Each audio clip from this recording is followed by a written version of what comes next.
Casimiro, daming pinaiyak. Naoya Inoue, rumesback na sa wakas. Itong at pag-usapan natin. Pero bago ang lahat, pakisubscribe po ng channel ko. Huwag niyo na rin kalimutan i-click ang notification bell para lagi kayong una sa balita. Pag-usapan nga po natin mga kaboxing, bakbakang Ryan Garcia versus Rokia Anpo ay postpone po dahil nagkaroon daw ng injury itong si Ryan Garcia.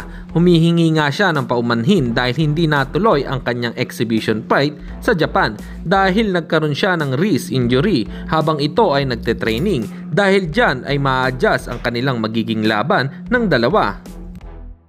Samantalang Japanese monster Naoya Inoue ay sinagot na ang mga birada sa kanya ni Murodjon Akhmadaliev na naduduwag at tumatakbo sa kanya. Si Inoue ayon nga sa Hapon ay, "Why do I have to run away from someone who lost to Tapales?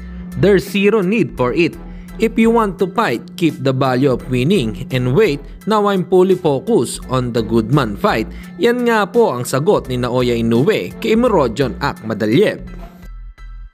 At sa kabilang balita naman tayo mga kaboxing, tila madami ang nagulat dahil merong kumakalat na balita na may laban na itong si Janrel Cuadro Alas Casimiro sa susunod na taon. Paano daw nangyari yon? Wala naman daw siyang promoter pero meron siyang Chavit Singson. Ayon po sa napapabalita na makakalaban niya ay si Puerto Rican boxer Abimael Mano de Piedra Ortiz. Ang naturang buwan ay sa March 2025 pero hindi pa ito malinaw dahil wala pa naman pong announce ang kampo dito ni Cuadro Alas. Para sa inyo mga kaboxing, ano po ang masasabi nyo rito? Comment lang kayo sa ibaba. Hanggang dito na lang muna ang ating balita. Dito na lang ang aking boxing news report.